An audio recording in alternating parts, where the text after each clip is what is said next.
returns, because for every investment, what will drive you, what will make you go crazy or whether to invest or not is the returns.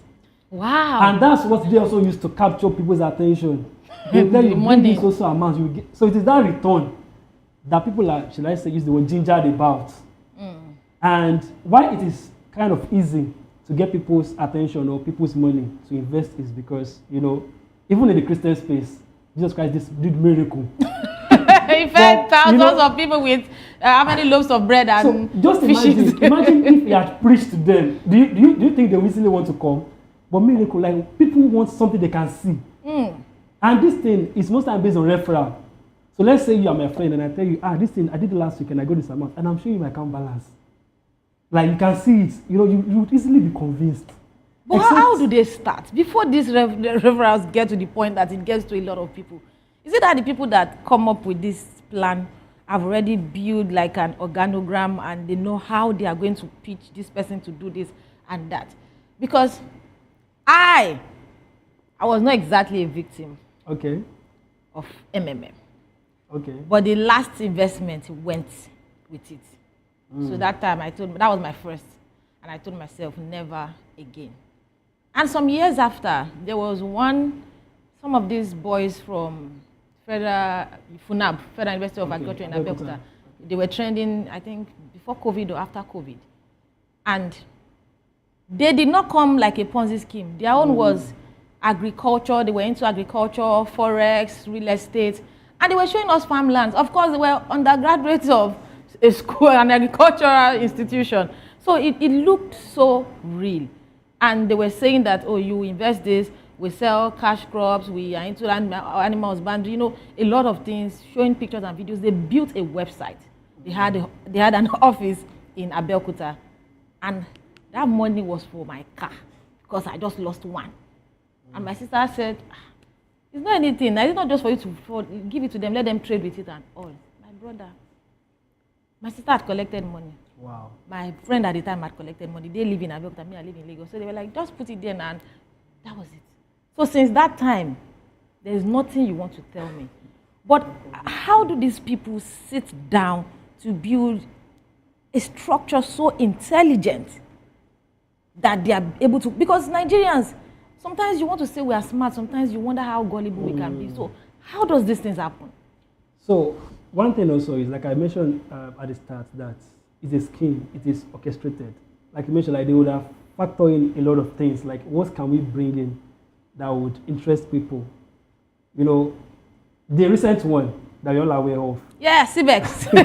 CBEX. So, you know, I mean, you'd hear something like, okay, they'll use AI algorithm to trade, because they have looked closely, like what is trending now, like what is the new norm in the society or in this age. So they feel like, okay, if we use AI, like most people will hear and feel like, oh yeah, maybe it is AI, and you know, based on AI, how maybe good AI. Yes, now a lot of us use the DeepSeek, you use ChatGPT, you use Meta AI, So that is also something that was planned intentionally. You know, you mentioned MMM. You're doing MMM. There was no website. Right. There was no platform. There was just, I think, through phone calls. Call somebody, and that somebody will call you. You transfer. I remember. Yeah, yes, you are always connected to somebody.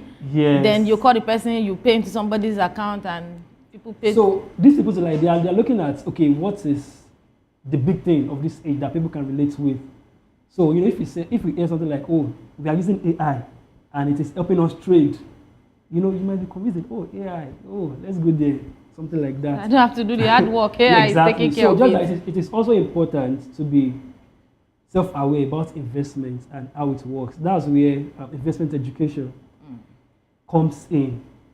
You know, if you look at social media algorithm too, the truth is, these things are always there in our faces, just that we don't pay attention. SEC, for instance, the Securities and Exchange Commission, they regulate the investment space in Nigeria. They do a lot of campaign about how people should be aware and signs. So if I ask you now, or if I check your social media, maybe IG or Twitter, you know, the algorithm works in a way of what you view often, the things that interest you often. So maybe that algorithm is not bringing all this awareness to people's attention or page on social media. I can tell you there has been a lot of awareness. There has been a lot of webinars, podcast about how to avoid Ponzi scheme. In fact, this year recently. But because I've been following Iyabo Ojo's daughter's wedding, it will yesterday. not bring it to me, right? It will keep bringing all the parties in Lagos to me. Well, I also follow this too, but then, you know, it's just about like your interest. Yeah, I get Right. it. But sometimes we just use it to like there's a lot that you go through and we just go on social media. But this awareness, do you think that enough is being done, or we are not just intentional enough to learn? For me, awareness, it can never be enough, because the more you know, the more you would want to know. Because even on the part of the regulators too, they are also staying ahead of the curve, because these people that plan all this scheme too, they are not resting. So that's why they too, they are not resting on their part. So awareness can never be enough, but they can definitely do more, which they will continue to do. So it's just left for us to now be more aware. Okay, let me start following maybe all these social media handles of regulators or even investment professionals, so that even if I have any question, I can maybe go to their DM or ask them and engage with them. And that might just help. But in terms of awareness, that is something that is important for us to follow with. But how about regulatory bodies? What role do you think that they should play, or what role do they play in preventing Ponzi schemes, and how can individuals report suspicious activities? So in that regard, there's been some things in place even before now. You know, it's funny that when you now start checking, you will not realize that, oh, so this people have been talking about this thing. So why didn't I hear about it? Why did I hear about this opportunity? And I didn't hear the warnings. Do you understand? So, I mean, they have been doing a lot. The Securities and Exchange Commission in particular. In fact, the DG even spoke yesterday about it. And one big thing that happened this year in the investment space, which I think most people are not aware about, is so there was an Investment and Securities Act that was signed into law by the president. We didn't know, Uncle Toby. Well. We didn't. Please tell us about it. Because this is what the show is about. It's people's voice. And we just have to amplify our concerns, perspectives, stories, matters that relate to the everyday Nigerian. So please tell us about that act. So in that act, one major thing that stands out, or that is different from what you have been saying before, is this time around, Securities and Exchange Commission will now regulate the crypto space and other digital currency or digital assets. Okay. So that has been put in place. So now they have been given the power to regulate that space and that environment. So that was last month. Yeah, last month. And this thing happened like just shortly after. Yeah.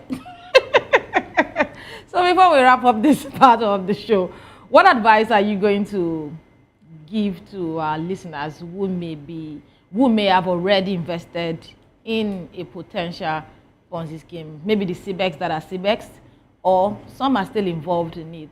Because I know that there are a lot of investment plans out there, and a lot of them are taking advantage of AI. I know that AI seems a bit convincing when they bring the analysis of how these things are going to work. So advise our listeners.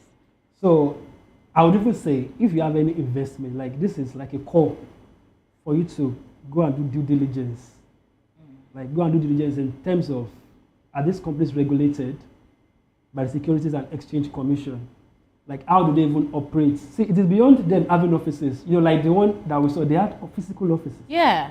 So it's important to know who are their regulators, who did they report to. For example, you know, I'm a stockbroker. In the stock market, there are a lot of stockbroking firms, and they are regulated. In fact, it is regulated in a way that every firm pays a money to the regulators. So the money is to protect investors. But the ROI is small. So speaking of ROI, I would also say this, that when investing, it's important to look at what is a similar government instrument offering. Because even if government is broke, they can go as far as printing money to pay investors. So that's the kind of relief that, okay, even government that can print money to pay investors of their returns, what are they offering? So if government is offering 20%, you should know that even government that have to print money, they're offering 20%. And somebody is coming from somewhere that you will get 100%. Maybe one boy from Ugbomoso. So, you know, and also it is also important to know there's something we call underlying assets in investment. Okay, what is the underlying asset? Okay, for example, let's say real estate, you know, it's also a big thing. So there are real estate investment trusts whereby you might not need to buy a house or buy a land. So you just invest and you will be told the ROI you will get. So what they do is they invest in real estate investments. So the underlying assets could be maybe they have a house that they are letting out to people. So from that rental income, it's part of what they'll be giving. So that's the underlying asset. Okay. So it's important to ask these questions. Okay, this platform, what are they using our money for? Okay, they said they are using it to trade. In which market are they trading? Do they have underlying assets? Is it US stock market? Is it crypto? So from that you will check. Because like I said, is this so good Dogoji? Like I said, in the Nigerian stock market, because the way it's regulated, you can't gain more than 10% in a day. No matter how good you are in trading, there is that threshold. No matter how much money you want to make in a day, you can't make more than 10%. And in the same way, you can't lose more than 10%. Oh. So that's already there. So if they tell you that, okay, we will invest your money in this market, you know that, even in that market, there are regulations. You can't gain too much, you can't lose too much. So it's important to ask questions. Where is this money going into? All right. Thank you very much. It's very, very important that we understand how these markets work. But so far, we've been able to talk about how schemes work, promise of high returns. Usually, returns are a little with a little at risk. There's always a problem of transparency, paying returns from new investors, and creating a sense of urgency, the pressure for people to invest quickly. Those are things that most of these schemes do. And on common red flags, most of them are unregistered investment and their returns are usually unrealistic. Most times we have unlicensed sellers and this individual sells investment to people and you can't even trace or know what exactly they do. Also, there's a poor point of complex investment structures. When it's difficult to understand investments, when you can't even do due diligence, it's a red flag. And also pressure to recruit others. When they encourage you that you have to bring somebody. I mean, the other day I was looking at it and I said, I've never heard Dangote or Telecom on national TV to tell us that bring your neighbor to us and we will give you this money and bring another neighbor to make money. But also to protect yourself, it's important to research thoroughly, verify investment opportunities and sellers. Be conscious of unsolicited offers, be wary of unexpected investment pitches, and diversify your investments, spread investments, and it's important to get an investment educator, right? That's what our guest has said so far. But we would go on a break now. When we return, we'll dive deeper into the world of financial decision making. Stay with People's Voice.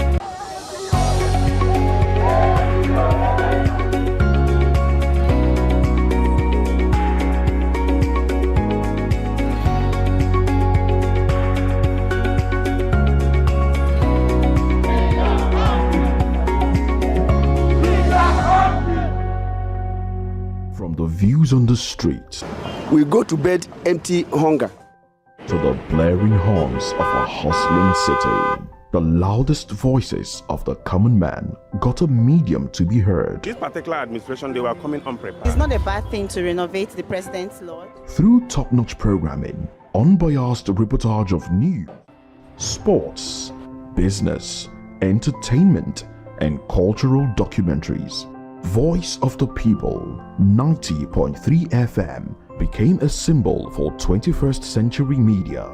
And now, a new baby is born. Voice of the People Television, VOP TV, youthful, full of vigor and penchant for excellence in the continent's media space, exposing the wrongs, applauding the rights, dissecting the news without fear or favor, through factual and accurate stories and contents. Corruption kills three things and makes a society. Representing the interests of the people and giving them a voice. Voice of the People TV is here to stay towards building a fair society. VOP TV, Voice of the People Television, truly a voice for the people.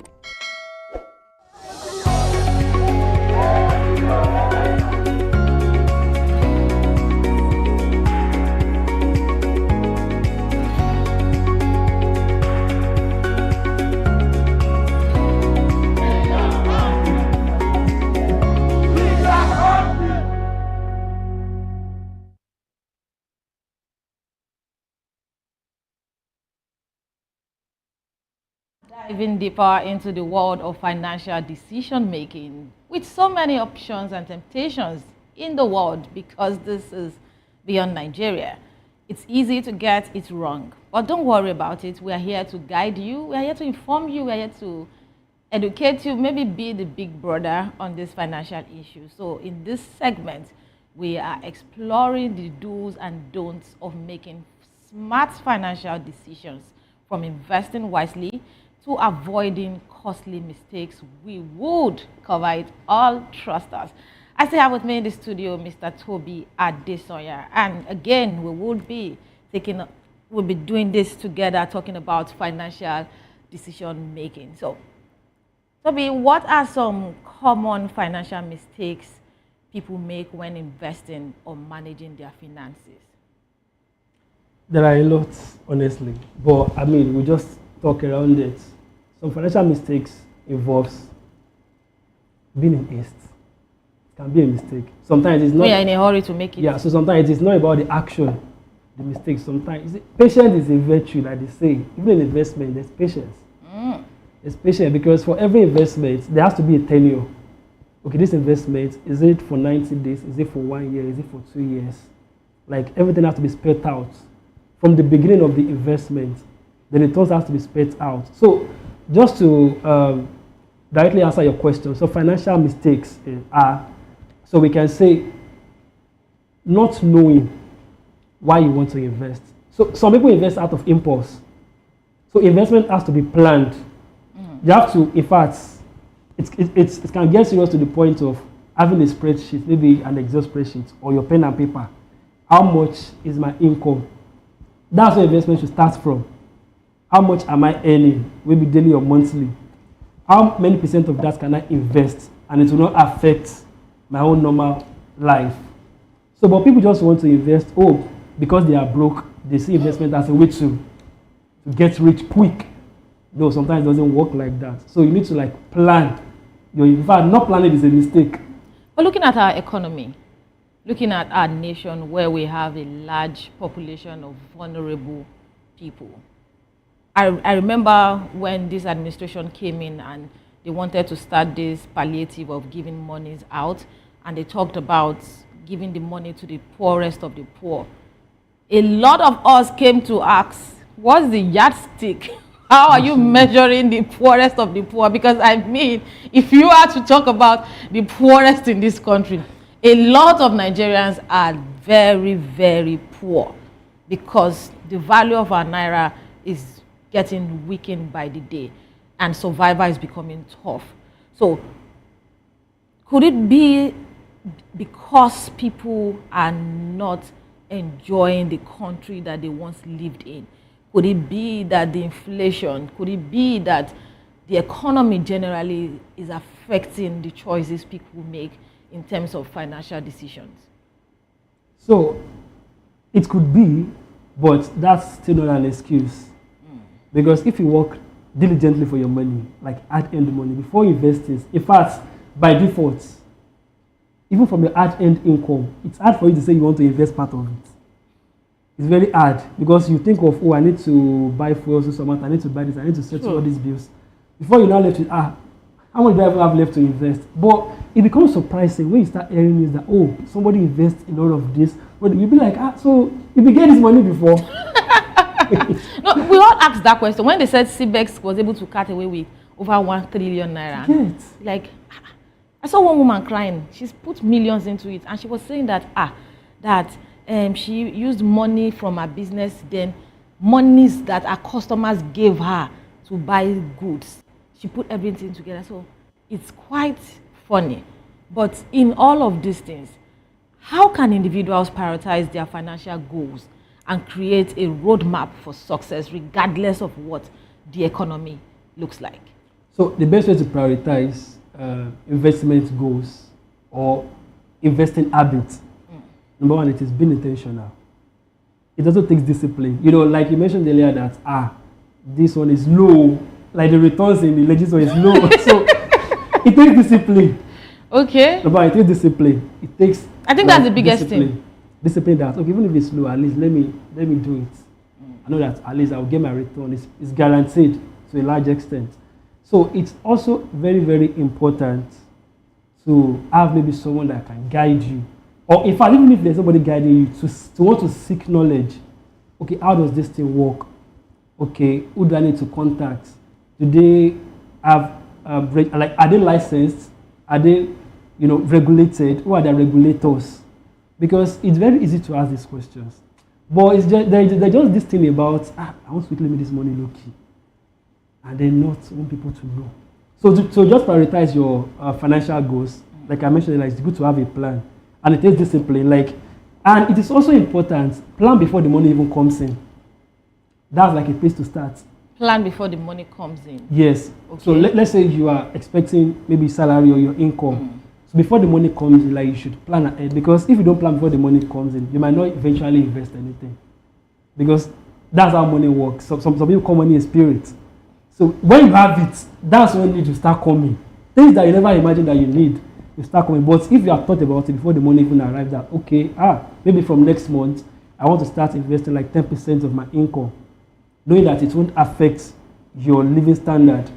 So you will have known. So when that money comes, it will be easy for you to quickly take it out and invest it. Right. So that's the way to start from, knowing that you want to invest before the money even comes. But if you are waiting till you reach before you start buying some things, you'll be waiting tired. You go wait tired. But what does the risk management people, what role do they play in financial decision? Because I see that even when we're talking about Ponzi scheme, you keep highlighting the importance of getting a professional when you want to invest. So what role does risk management play in financial decision making? How can people balance risk and potential returns?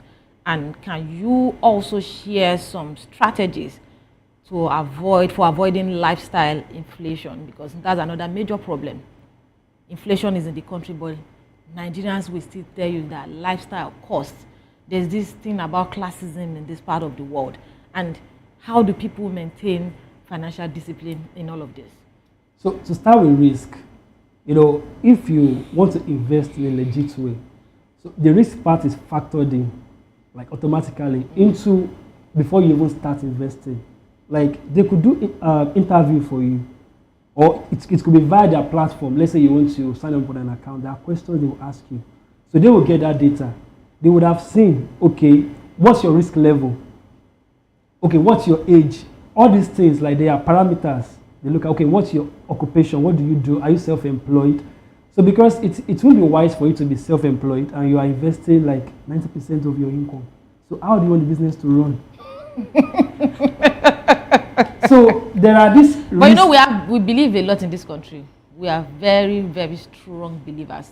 Whether Christian, Muslim, or you worship the local way, we are very, very strong people when it comes to believing. The things that we put our faith in sometimes, you will be surprised, but you see that these things have been working, our parents have been doing it. So there's a place of taking risks from the place of having faith.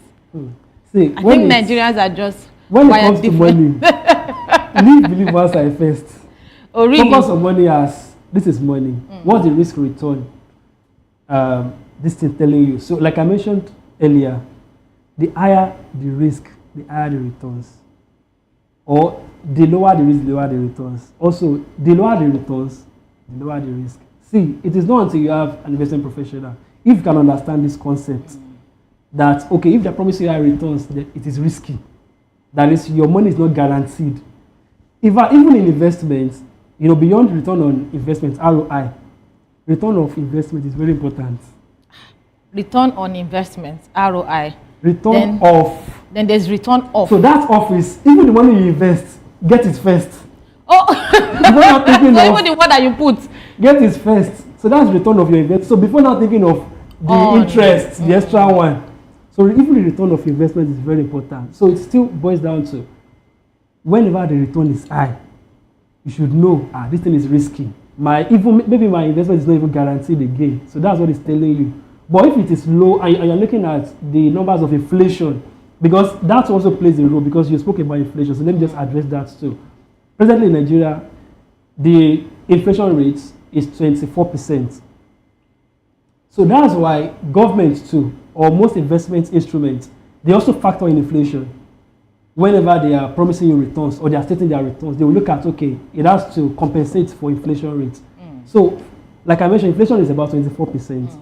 That's why for government securities or instruments, the returns will be around that range, maybe 20%, 24%, because of the inflation. So that has been captured. So that's also a way to beat inflation. Okay.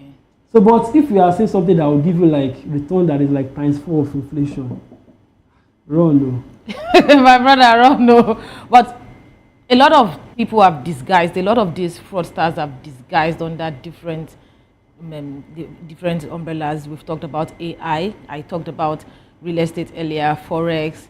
Some will even tell you that it's agriculture, animal, or husbandry, livestock. There is no English that they will not speak. How can individuals make informed decisions when it comes to investing in assets like real estate, stocks, or cryptocurrencies? Because as much as they've used these platforms to scam people, there are people that are actually doing real estate. They are investing in stocks, cryptocurrency, and are making it. So what exactly should be that information that we need? Because you've said that it's not necessary that you even have to get a financial educator. There are some basic things. So tell us more. Real estate is a big market for people to twist and scam others. So is stocks and cryptocurrency. So highlight some of the things for us.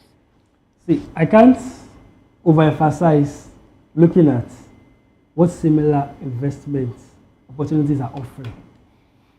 I can't overstate it. Okay, for whatever you are putting your For money whatever you are into, puther your money into, whether real estate, whether it's stocks. okay. Look at, or in fact, you can even start with government. Like, let's say government bonds or government securities. What the return that government is promising individuals in Nigeria that are investing in Nigeria. So that should give you a projection of what you should expect when you invest. So if the gap is wide, maybe wide above or wide below, you would start asking questions. And it's important to do due diligence. Let's say you want to invest with the company. It's important to know this company, for how long have they been in existence? Like, who are the people managing the company? Right. So even if the company folds, who is the manager? Okay, is this someone that has been in the space for a long time or that has worked with some company before? So that's, okay, you know, that gives you some confidence. Okay, like, okay, these are people managing this company, these are people managing my investment. They can't run away. Even if they run away, they are licensed. So if I can tell you for a fact that in stock markets, for example, you know, when people invest, they buy shares of companies. Yeah. So if a company ceases to exist and you as a shareholder, you have that shares, with the company not existing again, the investment is kept somewhere. Where? It's with the CSCS. Okay. So it's a government agency too. So there are regulatory bodies in place that even if companies that you are buying their shares, even if they pack off, your investment is safe with the government.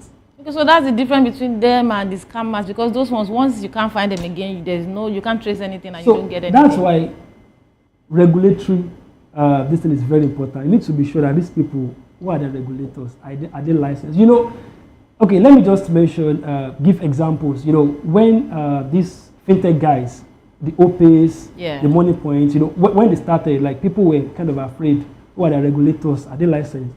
When they got their license, they didn't keep quiet about it.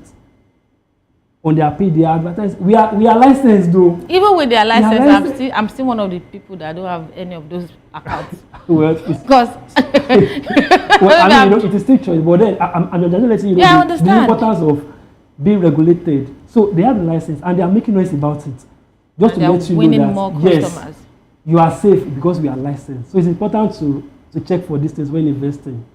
But what are some of the signs of potential successful investments too? Because we'll be talking about the red flag. So is it just about due diligence, knowing who the regulatory bodies are? Can I look at somebody's testimony and feel like I should do this thing too? I would say that because in investment, there are times and seasons. There are times and seasons. And it's important to look at track record. Okay, what has happened last year for those that invested in this space? What happened 2 years ago? But we say something in investment that past performance does not predict future. So even in the stock market, In the stock market, for example, last year, 2024, the returns was about 30%, a bit more than 30%. Presently, we are in March. The returns is about 1.5%. No, sorry, come again. Last year, 2024. Last year, 2024. Returns was the stock as market high as, returns yeah. was as high as 30%. You know, it depends on which period you want to look at. But at the end of the year, it's close at 30% plus. Just a bit higher than 30%. Then in April 2025. Now we are in April, so we are still at less than 2%. So if you look, so you start asking questions. So the stock market was at less than 2%, and CBEX was promising people 100%. Oh my God! Now you're asking the questions yourself. So the truth is, the stock market has been at that level. It doesn't mean people are not cashing out, but just that it is a yardstick that measures all the investments. See, there are some stocks that have done 100% this year. There are some stocks that will do 40% in a week. There are some stocks that will do 50% in a week. So it's important to know any investment you want to go into. How is it? How does it work? And what is the return pattern like? Wow. So the reason why I mentioned that stock market is just to tell you that there are highs and lows. Right. So it is not always because it has happened before it will happen again. So and because the stock market is below 2% now, that won't mean that that's how it will be. So there's a possibility of even still getting as high as 30 before the end of this same year. You understand? So okay, we need to wrap up because of time. Your final thoughts, tell us something. Final thoughts, advise our people on personal finance in a minute. Let me just say keyword: patience. Okay. It's very important in investment. In fact, even if you want to do maybe we have different platforms. There are savings platform. There are things like fixed lock. They will tell you if you want to save social amounts, they will give a period that for social period you can't withdraw. In fact, there's a platform I've heard about that. Even if you are dying, they will not give you the money. They will not give you your money until. So that's to tell you how patience is important in investing. But, so for you, it's patience. But if they are telling you, come and invest today, you get your money next week. You should be afraid. You should be worried. All right, thank you very much. Thank you for tuning in to People's Voice today. We hope that you've gained valuable insights on making productive financial decisions and protecting yourself from investment scams. Many thanks to you, our guest, Mr. Toby Adesonya. Thank you so much. Thank you so much for sharing your expertise with us. Until next time, stay financially savvy and make informed decisions. My name is Adefunke Jaisimi, and I strongly believe in this project, Nigeria. Nigeria will be great again, and that's left for you and I to ensure. Have a wonderful holiday.